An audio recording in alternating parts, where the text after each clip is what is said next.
Kazino ili shopping affiliate sajt? Ja sam pravio affiliate za fizičke proizvode, onda za e-bookove i kurseve i na kraju kad sam vidio kakva je zarada na kazinu, odlučio sam da više ne radim ništa sem toga. A do kraja videa objasnit ću ti koja je razlika i zašto je ovo najbolja, najteža, ali i najzanimljivija niša od svih. Vjerovatno ste se zapitali odakle da krenete. Ja radim SEO već 9 godina, a posljednje 3 isključivo za kazino nišu. Pomažem kazino sajtovima i imam svoje affiliate projekte.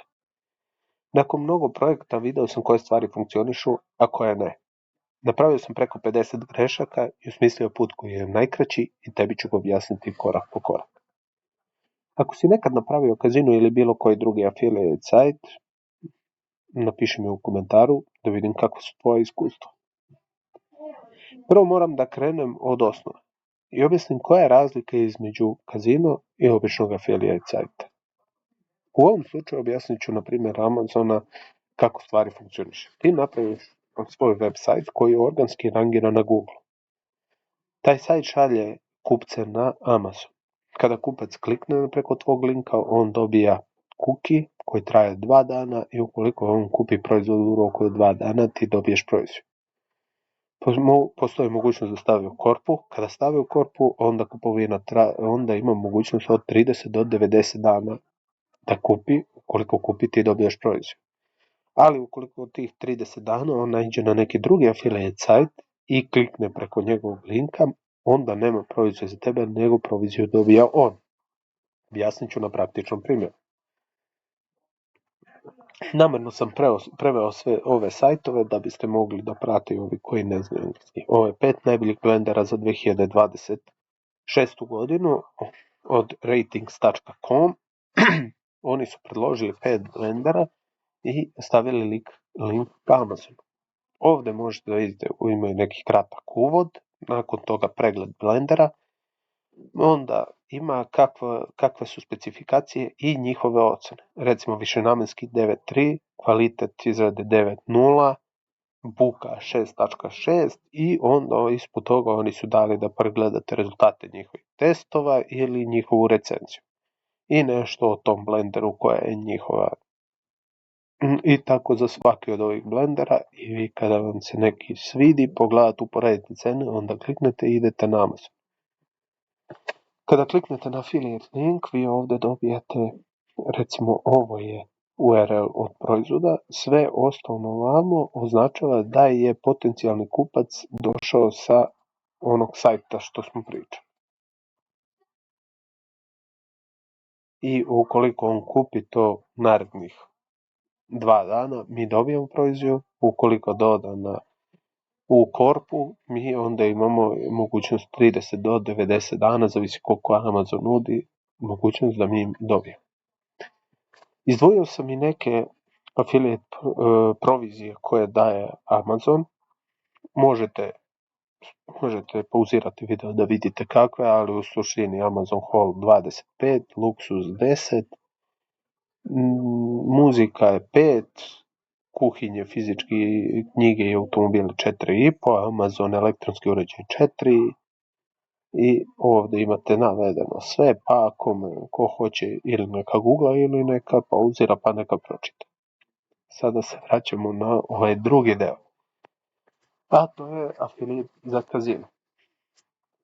Vi tu isto pravite organski vaš affiliate sajt koji organski rangira na Google. Nakon toga šaljete potencijalnog igrača na kazino sajt, on dobija ponudu u vidu free spinova i dolara, recimo 15, 20 ili $100 da proba besplatno da vidi kako funkcioniše, uz uslov da se registruje naravno, i ukoliko se registruje vi dobijate doživotnu proviziju od tog igrača. Znači ako on igra 12 mjeseci, vi svih 12 mjeseci od njega dobijete. Sada ću vam objasniti na praktičnom primjeru kako to funkcioniše. Recimo, vi imate ovdje kazino, kazino je affiliate kazino, cheapy.com, koji navodi određena kazina i ja sam uzeo neki nebitan i video. Samo za nove igrače važi wagering 60 puta bonus, recimo ako dobijete bonus od 15 dolara, vi morate da zaradite $600, $900 na ovom, da biste izvukli maksimalno 180. Znači vi dobijete besplatno $15, ako uspete da zaradite 900, dobijete 180. I kada kliknete na da posjetite sajt, recimo dobijete ovdje njihov kupon gdje kaže dobijete bonus od $15 besplatno. I vi se registrujete i igrate. Zato je ovo dobra stvar, jer vi kada dođete vi da biste preuzeli ovih 15 i morate da se registrujete. Čim se registrujete, affiliate ima doživotnu zaradu od vas. I dobra stvar kod ovoga jeste što je zarada kod affiliate od 25 do 50% je zarada vaša od zarade kazina. A sada da pređemo na neki konkretni, da vidite kako stvari funkcioniraju. Recimo, ukoliko biste došli na Amazon i kupili proizvode, uglavnom može se reći da je nekih 5% zarada, ja sam uzeo, i da imamo, da merimo 6 mjeseci, svakog mjeseca da imamo u prosjeku po jedan kupac dnevno, znači 30 kupaca mjesečno, 5% provizije, cena je €500 za svaki, zarada je 750 za affiliate. I vi sad kad pogledate, vi svakog mjeseca zaradite 750, to je u prosjeku sve ukupno za 6 mjeseci 4.500. Sada za e-bookove postoje na nekim drugim sajtovima i procenat do 25%.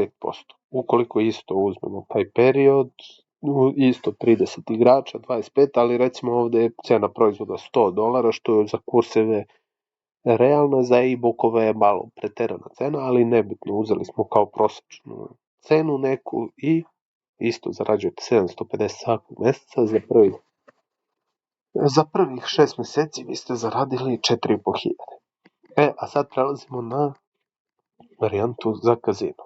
Ukoliko igrate isto 6 mjeseci, imate sajt, isto svakog dana po jedan dolazi, zarada je 30, uzeo sam minimalnu zaradu, i da svaki igrač od tih uplati u prosjeku €50 mjesečno, što i nije neka cifra. Vi kad pogledate prvog mjeseca dobijate 450, ali drugog mjeseca igraju i ovih 30 i ovih 30, tako da imate zaradu 900, trećeg mjeseca 90, pa 120, pa 150, pa 180 igrača. Iako ovo vama zarada raste, jer u suštini svaki igrač igra od 6 mjeseci do godinu dana kad dođe. Prosječno igranje je oko 6 mjeseci u kazinu i nakon 6. mjeseca ostaje vam svakog mjeseca zarada po €2700. Što mu dođe recimo u prvih 6 mjeseci zarada 9450, a posle na dole svaki mjesec po 2700.